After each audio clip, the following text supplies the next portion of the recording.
Makanya kalau kita mau kemudian bertanya, mana Ustaz dalilnya kalau dosa zina itu paling berat? Kita bisa ngambil salah satu dalilnya. Dalilnya dengan kita membandingkan kafarah hukumnya. Ibu-ibu tahu namanya hudud. Hudud itu pelaksanaan hukuman kepada orang yang melakukan pelanggaran di dalam Islam. Di dalam Islam, kalau ada hukum hudud yang ditegakkan, maka kalau ada orang membunuh, hukumannya apa? Dikisos.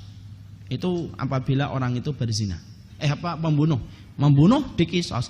Kisos itu kemudian dilakukan apabila kita membaca dalam literatur hukum fikih. Kisos itu dilaksanakan oleh Al-Gojo di bawah perintah sang khalifah. Maka kemudian orang ketika dikisos, maka kemudian diletakkan dalam posisi sujud. Sebagian riwayat mengatakan dalam posisi rukuk.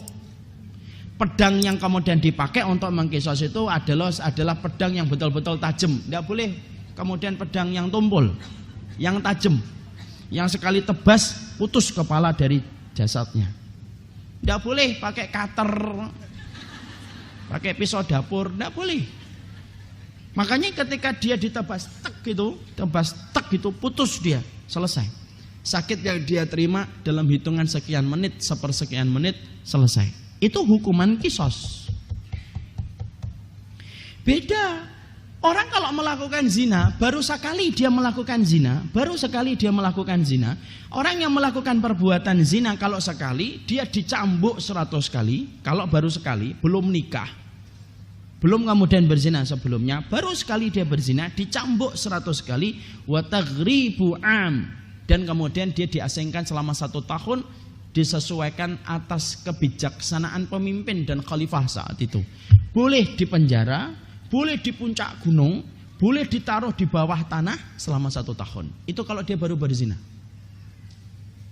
Kalau kemudian dia sudah melakukan zina atau sudah nikah, kemudian dia berzina, ataupun dia sudah nikah kemudian bercerai, itu namanya muhsan.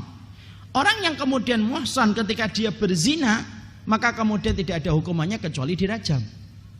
Bagaimana hukuman rajam itu? Hukuman rajam itu bagaimana orang itu diletakkan di dalam lubang, disisakan kemudian ujung dan pangkal dari lehernya sampai kemudian kepalanya, ditaruh semua itu tanah untuk menimbun dirinya, sampai dia tidak bisa bergerak ketika tanah sudah memenjarakan tubuhnya, disiapkan batu. Hukuman rajam itu. Disiapkan batu. Dan batu ketika dipakai untuk merajam orang yang berzina, itu bukan batu yang gede, yang sekali dijatuhkan pecah kepala, muncrat kemudian kelopak matanya, kemudian membeber otaknya, tidak usah dibayangin ya. Kemudian dia langsung mati. Tidak boleh. Tapi tidak boleh dengan kerikil-kerikil kecil gitu, kemudian kita lempari sampai 2 pekan tidak mati-mati. Tidak. Tapi kemudian batu yang dipakai untuk merajam, para ulama dan para fuqaha itu menyampaikan, batu yang dipakai untuk merajam orang yang berzina itu batu yang sedang, tidak terlalu besar, tidak terlalu kecil. Kenapa batunya itu tidak terlalu besar dan tidak terlalu kecil?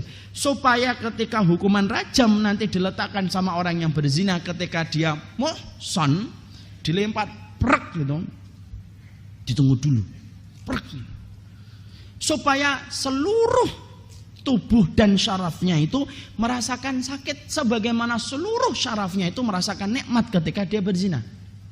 Karena para ulama mengatakan dosa yang sampai mendapatkan aliran kenikmatan dalam setiap syarafnya itu adalah zina. Orang kalau membunuh itu tidak nikmat.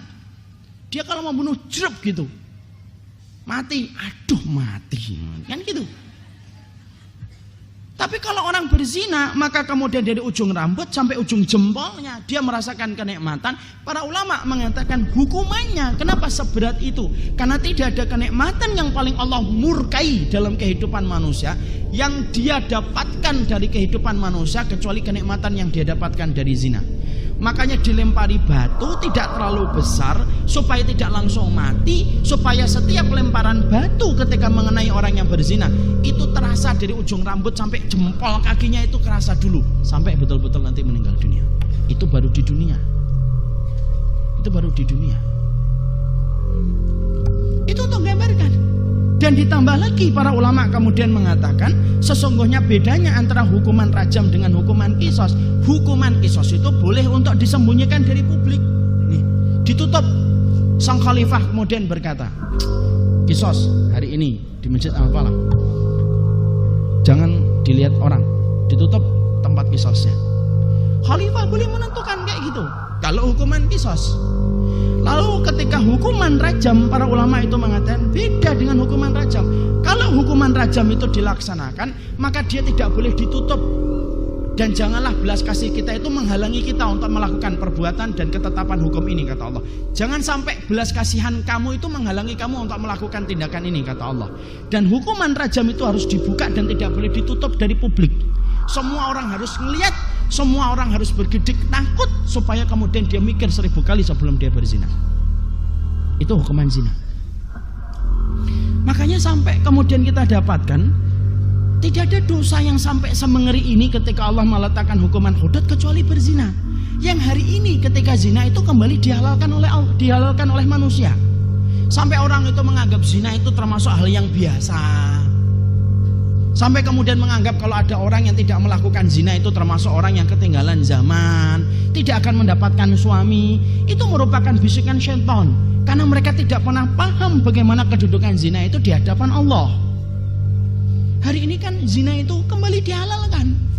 Dan Nabi sudah mengatakan dalam satu riwayat Tirmidzi, hatta law istarastumuhu fit tariqi la fa'altumuh. Sampai kemudian kita dapati kata Rasulullah, akan datang satu zaman orang itu melakukan zina, mereka melihat orang kafir, bagaimana orang kafir itu melakukan zina itu sampai di pinggir jalan. Jadi nanti itu hari ini zamannya. Orang kafir yang kata orang sebelah non muslim, orang kafir itu nanti akan mencontohkan bagaimana cara berzina di pinggir jalan. Maka kemudian kata Rasulullah, ada di antara umatku yang nanti akan meniru bagaimana cara berzina di pinggir jalan. Dan kita dapatin hari ini terjadi. Orang zina mah tidak kemudian di balik pintu, di depan pintu, di balik handphone.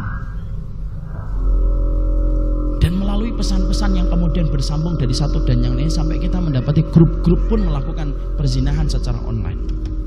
Itu kata Rasulullah. Padahal kemudian inilah yang kemudian kita dapati. Orang kalau sampai melakukan zina, lu sampai Imam Syafi'i saja kalau sudah disebutkan tentang dosa zina, Imam Syafi'i itu kalau sudah disebutkan tentang dosa zina itu sampai beliau itu berkata, ittaqu minan zina. Jaga dirimu dari zina. Jaga dirimu dari zina.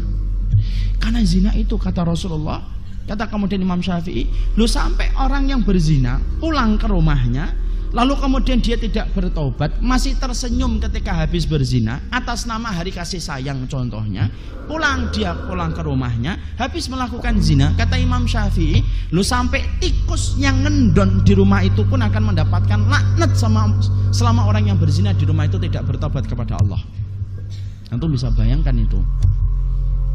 Selama kemudian dia tidak bertobat kepada Allah itu, sampai tikus di rumah itu pun akan mendapatkan laknat.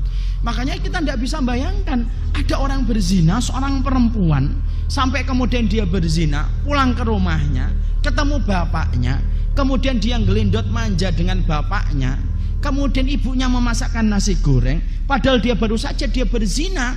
Semua yang ada di rumah itu mendapatkan laknat. Karena tidak main-main dosa perzinahan.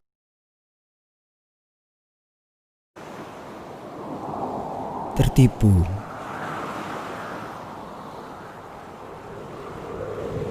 dan terlena,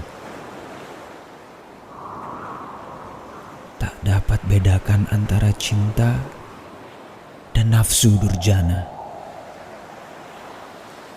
terpikat karena saling menatap. Tidakkah kau ketahui bahwa kita diperintahkan untuk tundukkan pandangan?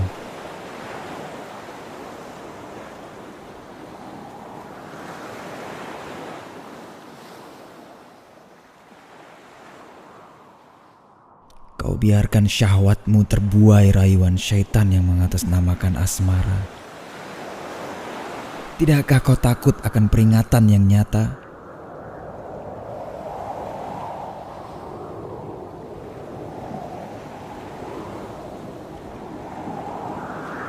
Sadarkah ketika dekatkan jiwa dan raga ke tepian bahaya?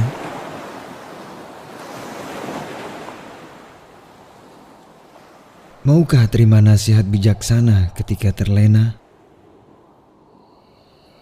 Dan ketika terbuai hasutan, akal terbelenggu seolah gila.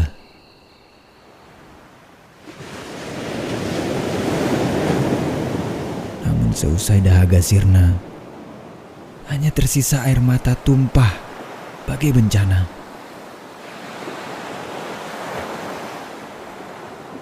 Barulah sadar ketika tersungkur dalam gelapnya jurang zina. Batinmu hanya bisa menjerit dalam kepiluan karena sakitnya tak terperi. Menyadari bukan seperti inilah cinta, karena sejatinya cinta menjaga dan melindungi karena Allah, bukan mengambil apa yang belum menjadi haknya lalu mencampakkannya begitu saja. ولا تقربوا الزنا إنه كان فاحشة